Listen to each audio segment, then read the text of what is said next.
Sejam bem-vindos a mais uma aula de Geologia de Engenharia. Na última aula, discutimos alguns procedimentos em relação à amostragem de solo e nessa aula discutiremos os ensaios de laboratório nos quais as amostras serão submetidas. Have fun! Na aula passada falamos de amostragem, e agora o próximo passo é falarmos de ensaios de laboratório para caracterização de propriedades dos solos. Ensaios de laboratório. O que são? Onde se desenvolvem? O que comem? Simbora determinar algumas propriedades dos solos?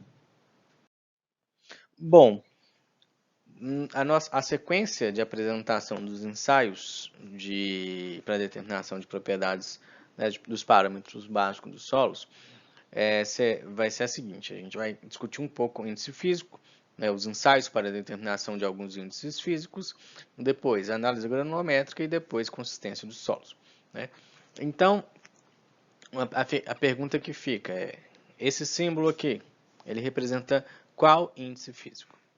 Bom, para a gente passar rápido, teor de umidade, né? Que justamente é a razão entre o peso da água e o peso do solo multiplicado por 100%. Existem vários métodos para determinação do teor de umidade de um solo, entretanto, a gente vai discutir dois: balança determinadora de umidade e secagem em estufa, né? Quando a gente pensa na balança determinadora de umidade, a gente está falando de um método que ele é mais rápido, né? Questões de segundos, menos de um minuto, você já tem a umidade. Já a secagem em estufa é um ensaio mais moroso que vai demorar aí pelo menos 24 horas para sua realização. Essa é a balança determinadora de umidade e consiste em que, né, a amostra de solo é acondicionada aqui, né, e a própria balança vai submetendo essa amostra por radiação ultravermelha e no final das contas portanto, aumenta-se a temperatura e consequentemente, né, a água evapora, a água sai do solo. E justamente a determinação da umidade vai ser aí a diferença, né? É interessante lembrar que a balança determinadora de umidade já te dá o teor de umidade sem que haja necessidade de algum cálculo. Ela simplesmente pega o peso inicial do solo, que vai ser considerado o peso do solo úmido, e depois tem o peso final, né, quando estabilizou a variação da balança, o peso final, que já é o peso do solo seco. Então, se você tem o peso do solo seco, você também tem o peso da água, justamente que vai ser a diferença entre o peso do solo seco e o peso do solo úmido, né? Então, ela já é bem rápido, questões de menos de um minuto você já tem o teor de umidade.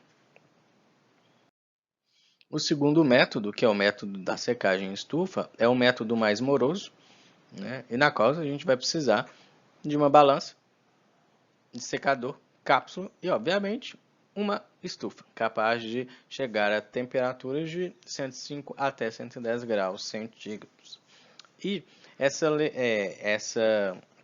esse método ele vai ser padronizado pela NBR 6457, atualizado em 2016. Né? E tá dentro, é um anexo de determinação de teor de umidade dos solos, está dentro da norma que está relacionada à preparação para ensaios de compactação e ensaios de caracterização. E basicamente, se a gente pensar o que aconteceu na, na determinação da umidade pela balança determinadora de umidade. Basicamente, ela fez, né, ela calculou o peso do solo úmido, né, e depois, com o peso do solo seco, ela fez essa subtração. Então, aí a gente tem o peso da água e o peso do solo seco, né, pensando que o teor de umidade é peso da água sobre o peso do solo seco. E basicamente, que a gente vai fazer aqui? Em linhas gerais, o que é o método da secagem em estufa? A gente pesa a cápsula e acondiciona solo, né, em estado natural na cápsula e pesamos novamente essa cápsula. Então, a primeira medida é o quê? Peso da cápsula. A segunda medida, peso da cápsula mais solo natural ou solo úmido. Então, essa cápsula é colocada dentro da estufa por 24 horas. Depois de 24 horas, essa cápsula é retirada e pesada. Então, qual é a nossa terceira medida? Peso da cápsula mais o solo seco, né? Então, se a gente pensa, qual vai ser o peso da água nesse esquema? Né, nessa situação? Vai ser simplesmente o resultado da subtração entre o peso da cápsula e o solo úmido e o peso da cápsula e o solo seco, né? E o nosso peso do solo seco, né, como o segundo termo necessário para a determinação da umidade, justamente vai ser o resultado da subtração entre o peso da cápsula mais solo seco menos o peso da cápsula que foi né, medido no início do procedimento. E é importante que sejam feitas três medidas, né, 3 cápsulas diferentes com 3 né, volumes diferentes, para que depois possa ser feita uma média aritmética né, dos 3 resultados. E chegamos ao nosso segundo índice físico, peso específico. No caso, né, massa específica aparente. Bom, a gente sabe que é a relação entre peso total e volume total de uma amostra. Então, se a gente está falando né, do volume total de uma amostra, a gente vai utilizar o método da balança hidrostática para determinação da massa específica aparente. E esse método ele é padronizado pela NBR 10838 de 1988, determinação de massa específica aparente. E consiste em quê? Né? E basicamente o que vai consistir para a determinação da massa do corpo, né? Do peso do corpo, simplesmente ela vai ser uma medida na balança. Entretanto, para a determinação do volume, a gente vai ter que utilizar-se, né, de um procedimento muito similar para a determinação da massa específica dos minerais, que é justamente pesar esse material submerso.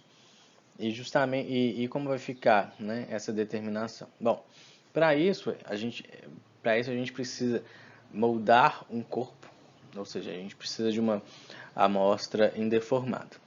E posteriormente dessa amostra ter sido esculpida, é necessário que ela seja parafinada, né, a sua parte externa, para justamente evitar que no momento da imersão desse corpo entre água, enfim, e altere nossos resultados, né? Então, que a gente tem a nossa razão, né? A densidade vai ser igual à massa, né? A massa sobre o volume. E vai se dar de que maneira, né? A massa, ok, né? A massa a gente esculpiu essa amostra, então foi lá e pesou.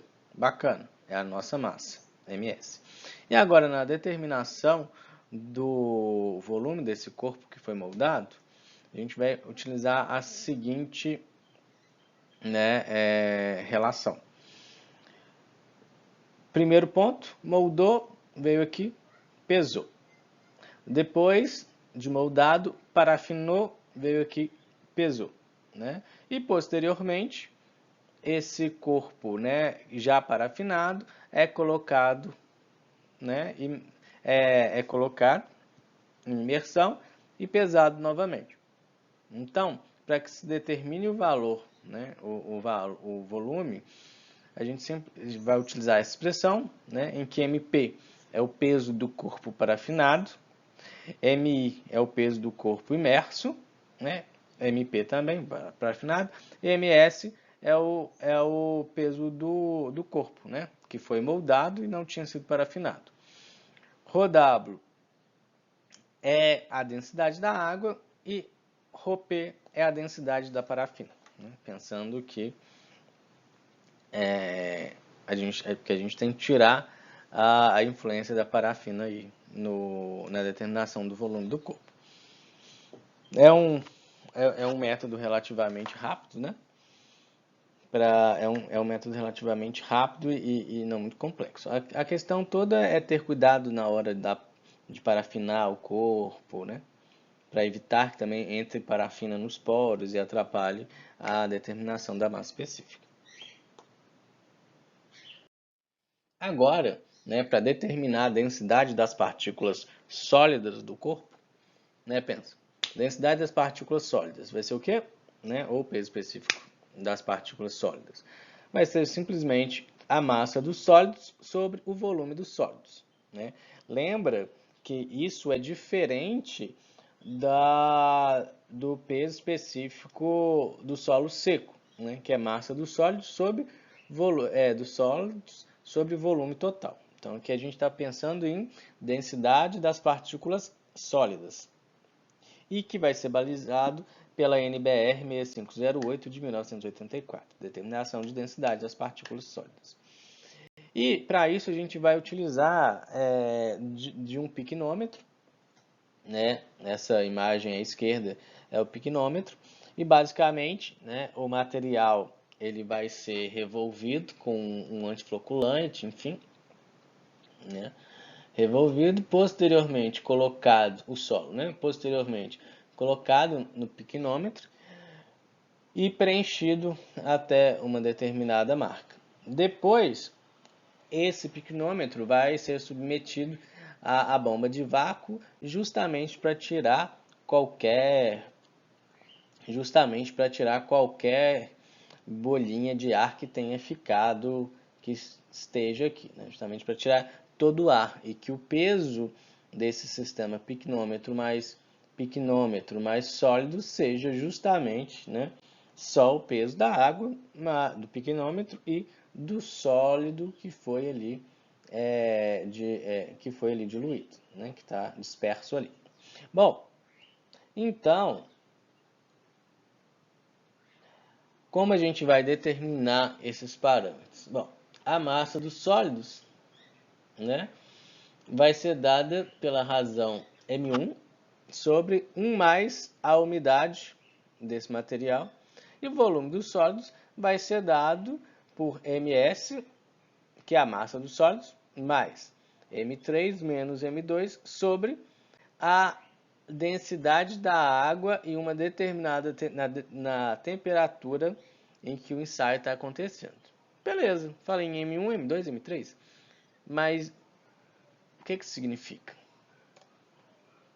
Né? É bom lembrar que o volume dos sólidos vai representar o volume de água deslocada, né, depois do solo ter sido colocado no piquenômetro. Mas, de fato, o que M1, M2, M3 se representam? A gente pode observar aqui, né, nesse piquenômetro aqui, né, nesse diagrama.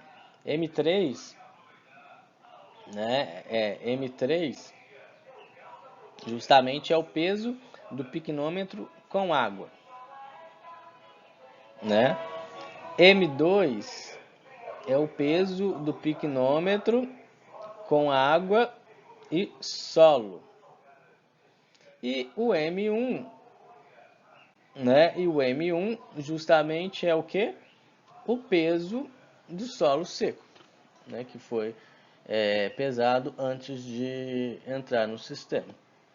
E se a gente pensar nesse MS aqui, é o valor aqui que a gente vai achar, né? Que a gente vai achar através dessa relação. Beleza? Então esse é o método, né, para determinação da densidade das partículas sólidas. Para na posição. Porque I have a question. Clica no link aqui na descrição do vídeo e me responda. Um dos índices físicos de grande importância também é o índice de vazios, que é a relação entre volume vazio e volume de sólidos, né? Bom, a determinação do índice de vazio máximo e mínimo serão dados, né, pela MDR 2004 de 90 e NBR 12.051 de 91, na qual a gente vai utilizar moldes cilíndricos metálicos. E o índice de vazios máximo vai ser dado, né, por essa relação, e o índice de vazios mínimos por essa relação. O que significa o índice de vazio máximo? Né? Significa dizer que eu tenho a menor densidade possível em um determinado recipiente. Né? E o que é o índice de vazios mínimo? Justamente que eu vou ter a maior densidade possível dentro de um determinado recipiente, que no caso é o molde cilíndrico metálico. Né? Então, esse ensaio ele se baseia, né, na colocação de material seco, granular, nesse cilindro que tem volume conhecido.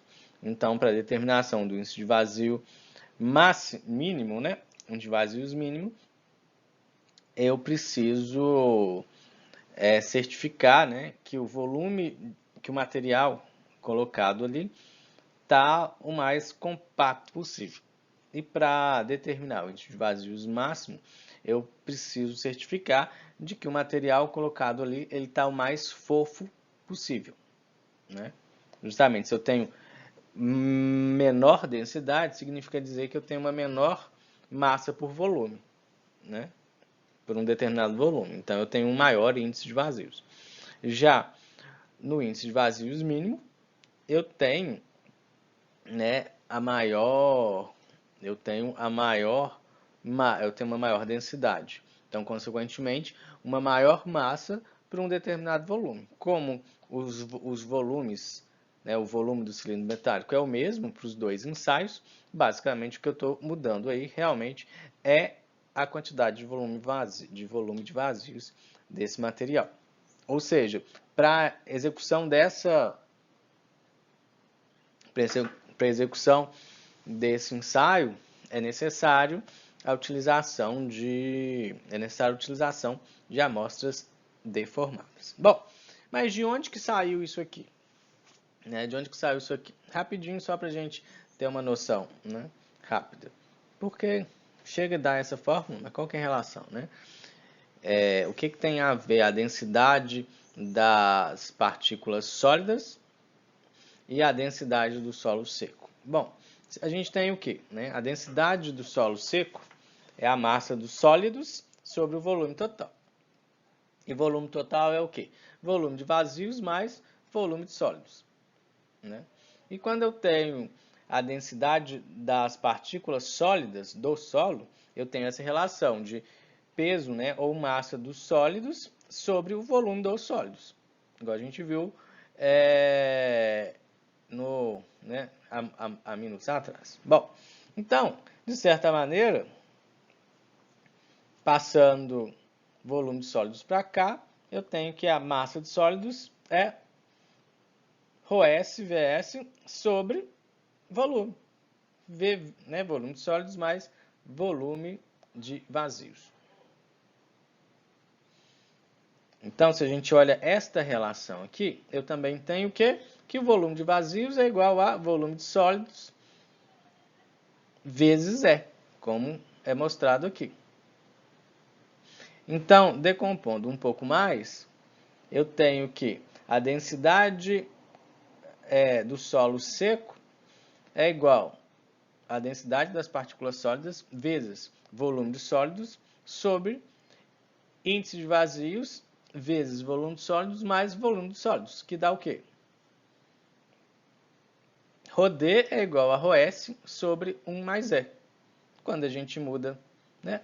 Quando a gente passa esse membro para cá e esse para cá, a gente chega a essa equação. E a única coisa que vai diferenciar, né, se o índice de vazios é máximo ou mínimo é o método de ensaio. Né? Aqui é para determinação do índice de vazios máximos, ou seja, a gente vai acomodar a amostra dentro deste volume conhecido de forma que ela fique mais fofa possível, apresentando um maior espaço vazio. Já na outra situação, em que calcula-se o índice de vazios mínimo, a gente tem que colocar uma sobrecarga e geralmente colocar esse molde sobre uma mesa vibratória para que as partículas se imbriquem, né? Para que o volume de vazios diminua e caiba uma maior massa de material dentro desse volume. Ok?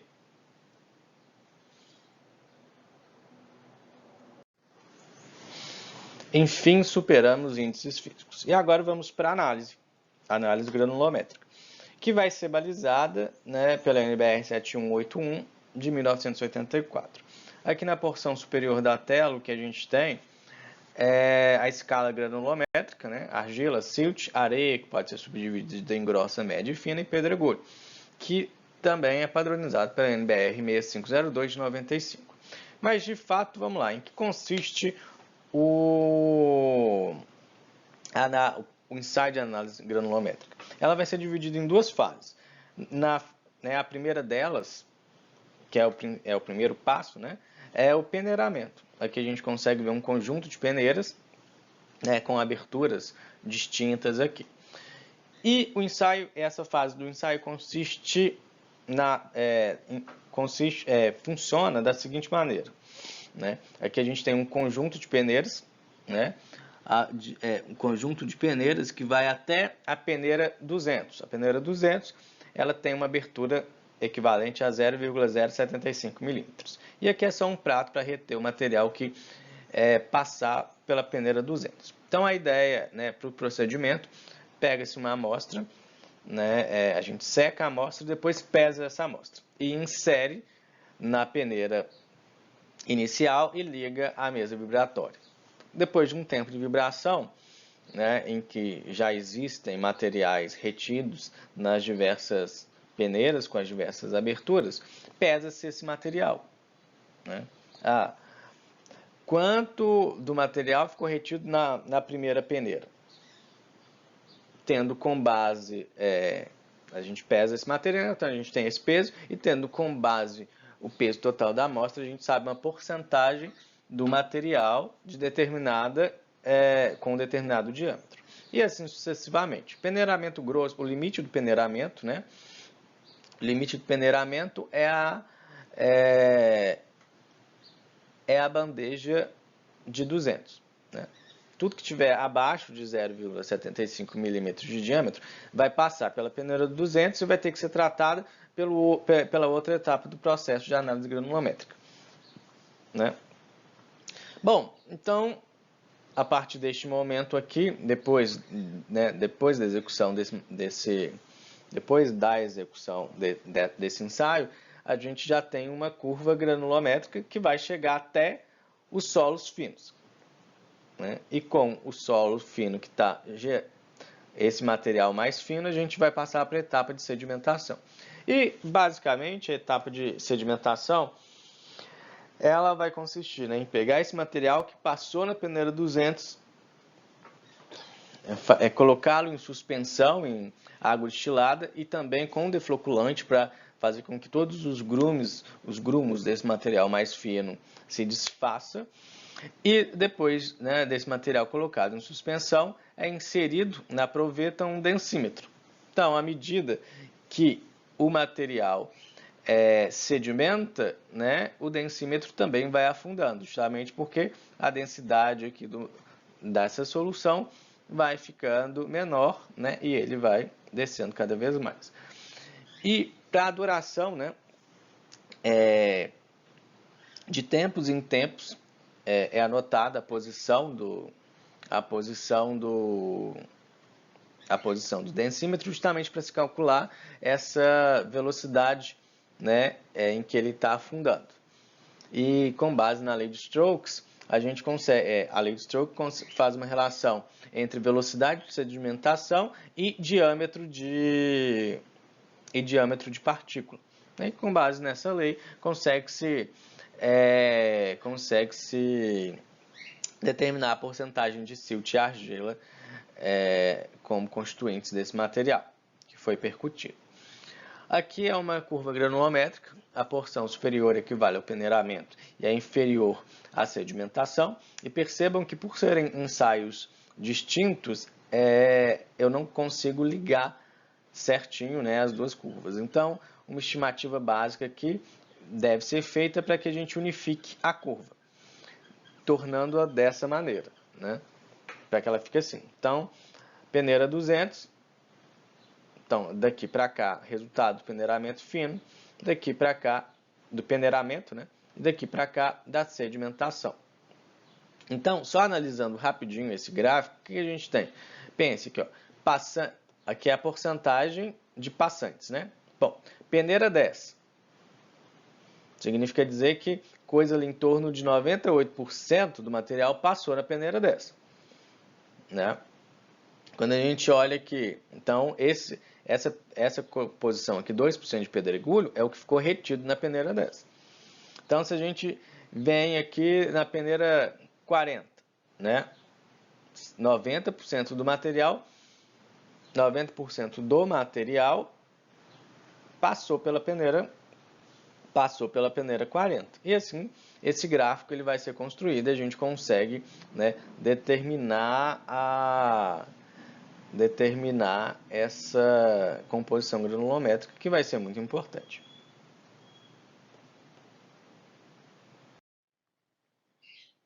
E com base na curva granulométrica, né, a análise da curva granulométrica pode dar origem a dois coeficientes muito importantes que vão ser utilizados na classificação, que é o coeficiente de uniformidade e o coeficiente de curvatura. Quando a gente pensa em coeficiente de uniformidade, a gente vai pensar nessa relação: diâmetro 60 sobre diâmetro 10. E com base nisso, né, um solo, né, com um material com coeficiente de uniformidade inferior a 5 pode ser classificado como solo uniforme, de 5 a 15 solo medianamente uniforme e acima de 15 solo desuniforme. Quando a gente pensa no coeficiente de curvatura, a gente tem, né, o coeficiente de curvatura igual ao quadrado do diâmetro 30 sobre D10 vezes D60. Em breve a gente vai ver isso melhor. E, né, aquele coeficiente entre 1 e 3, né, o solo é considerado como bem graduado, e abaixo de 1 e superior a 3, o solo vai ser classificado como um solo mal graduado. E agora a gente vai entender de onde que saem, né, D3, D100, D60, D10, D60 e D30. Então, pensando no coeficiente de uniformidade. Bom, curva granulométrica, né? O que vai ser o D60 e o que é o D10? Bom, o D10, ele representa o diâmetro em que somente 10% da sua amostra passou. Beleza? Viu ali. Onde que 10% passou da amostra? Linha reta, né? Bateu na curva, desceu. Diâmetro 10. E o D60 é o diâmetro correspondente, né, ao ponto em que 60% da sua amostra passou, né, que esse eixo aqui é da porcentagem de passantes. Então, daí, D60 para D10, né? Aqui eu tenho, nesse exemplo, tem-se, né, um solo uniforme, nesse um solo medianamente uniforme e também classificado como aberto, e um solo desuniforme, tá? Aqui é um exemplo de curvas, são várias curvas, e a gente vai fazer uma relação com os solos aqui apresentados. Um solo uniforme, né? Percebam, ele tem mais ou menos todas as partículas com o mesmo diâmetro. Então, a curva é mais ou menos, né, a curva, ela é representada aqui por essa curva azul, ou seja, coeficiente inferior a 5. Já a curva medianamente uniforme, né, a gente tem esta curva, né? É uma curva mais longa e o que representa esse espaço aberto é esse patamar aqui quase horizontalizado, né? Que basicamente na distribuição granulométrica aqui não tem nada passando, né? E quando a gente tem um solo desuniforme, que é um solo com uma variedade granulométrica grande, a gente já tem uma curva com uma distribuição mais ampla, como pode ser observado na curva amarela. Bom, voltando, né, agora coeficiente de curvatura. Tendo, né, agora vocês sabem o que é D10 e o que é D60, então ter noção do que é o D30 também é ok, né? Pensem. D60, diâmetro, né, diâmetro correspondente, né, ao ponto em que 60% da sua amostra passou. D30, diâmetro correspondente, né, ao momento em que 30% da sua amostra passou. E D10, em que 10% da sua amostra passou. Aqui são só dois exemplos das curvas, né? Aqui são curvas com o mesmo coeficiente de curvatura. Perdão, de curvatura não, de uniformidade. Ou seja, C igual a 6, C igual a 6. Então, segundo a classificação, né, anterior, eu tenho um solo medianamente uniforme. E no caso aqui a gente tem um CC2, né, um coeficiente de curvatura 2 e um coeficiente de curvatura 5. Né? Então vejam, nesse caso a gente tem um solo bem graduado. Já quando a gente observa, né, quando a gente observa o gráfico à direita, a curva à direita, a gente percebe que é um solo mal graduado. Bom, chegamos então, né, superamos índices físicos e análise granulométrica. Agora chegamos aos limites de Atterberg. Esse senhorzinho simpático aqui é o Atterberg, o que propôs, né, os limites chamados limites de consistência. As normas que padronizam, né, são as NBR 6459, 7180 e 7183, respectivamente, né, que trabalham com a determinação do limite de liquidez, plasticidade e contração. É só um exemplo, só lembrando, né, limite de contração, plasticidade e liquidez, em que aqui eu tenho um aumento de volume com um aumento de umidade. Né? E só esse gráfico aqui é interessante, só relembra um conceito sobre o limite de contração. Abaixo, né, lembrando que os limites, seja de contração, plasticidade ou liquidez, é referente a um teor de umidade. Né? E um solo com uma umidade, o solo com uma umidade inferior ao limite de contração tende a reduzir de volume, se contrair, né, a trincar, enfim. Mas e à medida em que eu tenho um aumento da umidade, eu também tenho um aumento de volume. Bom, como eu também disse na última aula, aulas atrás, né, aulas anteriores, a gente não ia discutir limite de contração. A gente ia focar em limite de plasticidade e limite de liquidez, por serem parâmetros mais importantes na classificação geotécnica dos solos e também na análise do comportamento desses solos. Né? Então vamos trabalhar com limite de plasticidade e limite de liquidez. Bom, para a determinação do limite de liquidez, a gente vai utilizar o aparelho de Casagrande. Né? E consiste em que esse procedimento? Basicamente, a gente pega um solo também, lembrando, se a gente está falando de limite de consistência, né, de consistência de solo, a gente está falando de solos finos, né, compostos predominantemente de siltes e argilas. Então, a gente pega esse material e umedece o material. Nessa primeira foto, né, é o procedimento da homogeneização do material, e depois esse material ele é condicionado na concha. Né? A gente tem que fazer colocar esse material de modo que a gente tenha ali uma determinada espessura, esteja né, e essa superfície seja horizontalizada, e um vinco aqui é feito, né? E a ideia é que, né, à medida que a gente rode essa manivela, a concha suba e caia, suba e caia, suba e caia. Esse movimento tem que ser, né, constante e rítmico. E quando, né, as paredes desse vinco aqui se juntarem, né, aí a gente para e anota o número de golpes necessários para que, né, essa abertura aí feita no solo demorou para fechar. Coletamos a amostra, né, coletamos essa amostra e para a determinação do teor de umidade, né? Então é importante que faça isso com 5 teores de umidade diferentes para se determinar o limite de liquidez. Ou seja, o que é o limite de liquidez? O teor de umidade no qual, acima dele, o material começa a se comportar como fluido. Então, aqui é só um exemplo, né? Umidade e número de golpes. Então, a gente faz 5 vezes isso, né?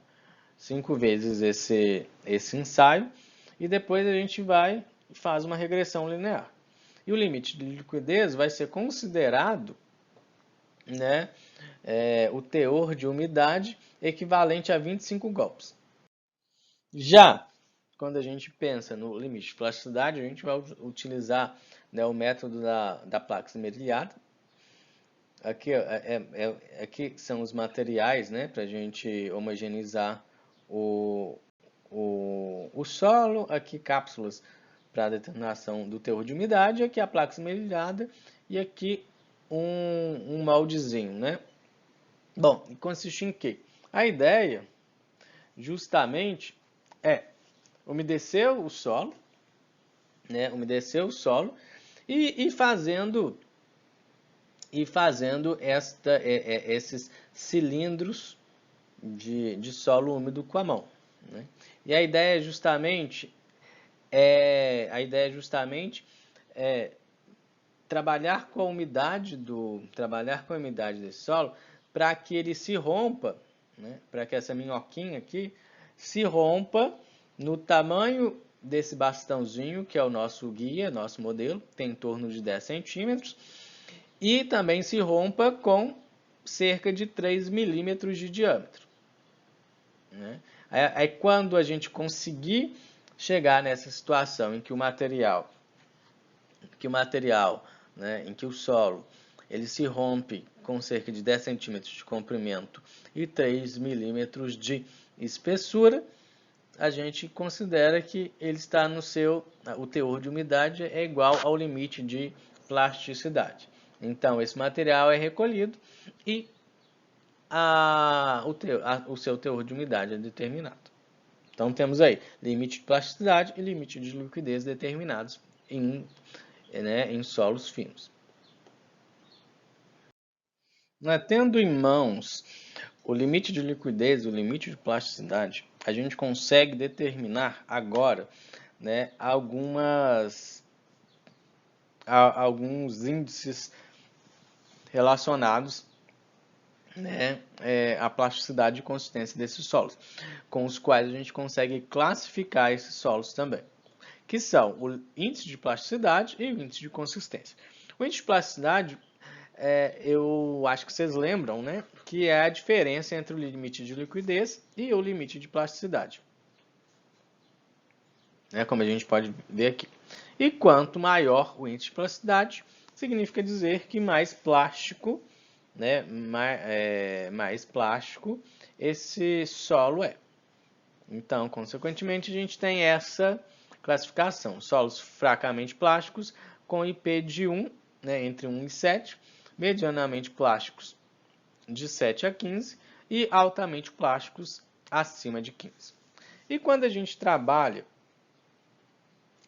e é importante, né? Isso aqui é é o gráfico de Casagrande, é o diagrama de Casagrande, em que a gente tem limite de liquidez, um gráfico de limite de liquidez versus, né, índice de plasticidade. E aqui é importante que a gente, esse gráfico ele é interessante, que ele, de certa maneira, ele subdivide, né, com base dessa relação limite de liquidez e índice de plasticidade, os tipos de argila, né? Como que, nessa situação a gente tem argilas inorgânicas de alta plasticidade. Aqui eu tenho solos mais siltosos, arenosos, né? Aqui eu tenho argilas siltosas. Então, de certa maneira, o gráfico de Casagrande nos ajuda a ter uma ideia, né, do comportamento desses solos e da característica desses solos. Bom, e agora quando a gente fala em índice de consistência, a gente tem uma relaçãozinha nova que vocês não sabiam, né? O índice de consistência vai ser dado por essa razão, né? Limite de liquidez menos o teor de umidade do solo sobre o limite de liquidez menos o LP. O que é limite de liquidez menos LP? Justamente é o IP, índice de plasticidade. E com base nisso, a gente pode classificar esses solos, né, de argilas muito moles, médias, rígidas e duras, conforme o índice de consistência desses solos. Bom, e agora, só finalizando mais um aspecto, né, com base nos índices de consistência, a gente consegue tirar algumas conclusões. E justamente está relacionada com a atividade com argila. Não é bem atividade com argila, né? Atividade de argilas. E justamente vai nos ajudar a diagnosticar algumas propriedades muito importantes desses materiais. Bom, a atividade das argilas vai ser dada por essa relação, pelo IP, índice de plasticidade, sobre a porcentagem da fração argila. Se eu estou falando de porcentagem da fração argila no solo, eu estou falando, aí sim eu preciso, além dos limites de consistência, eu também preciso de uma análise granulométrica, tá? E aqui eu tenho um gráfico, né, de índice de plasticidade por fração de argila. Então, de cara a gente tem algumas informações muito importantes. Aquelas argilas com atividade inferior a 5, né, são argilas de baixa expansão. Sendo de baixa expansão, são consideradas argilas inativas. O que seria uma argila de baixa expansão? As caulinitas. Entre meio de atividade e atividade 2, nós temos as argilas normais, né, que a depender do índice de plasticidade e teor de argila, elas podem ser consideradas de expansão média, alta ou muito alta. Beleza? E aquelas argilas de atividade superior a 2 serão classificadas argilas ativas. E justamente a atividade dessas argilas, né? Então, também é uma atividade, então a atividade dessas argilas, elas conseguem inclusive nos indicar numa análise qual tipo de argila que pode estar envolvida em um determinado processo, tá? Sem que, né, haja uma análise mineralógica de fato. Aqui a gente tem duas retas, né, em azul e vermelho, simplesmente para a gente dividir a área de ocorrência de algumas argilas, já que conversávamos sobre isso. Né? Aquelas argilas de baixa expansão, a gente pode citar aí, né, caulinita e aloisita. As argilas que podem ser consideradas, que estão ali bem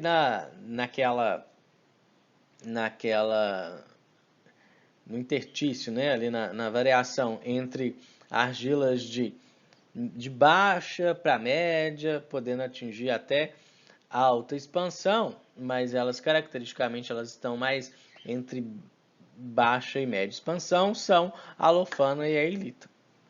Já num espectro grande, né, de atividade 1 até atividade 7, nós temos as esmectitas, que são argilas muito ativas, e a gente também já discutiu algumas coisas nas últimas aulas. As esmectitas também são argilas altamente expansíveis, né?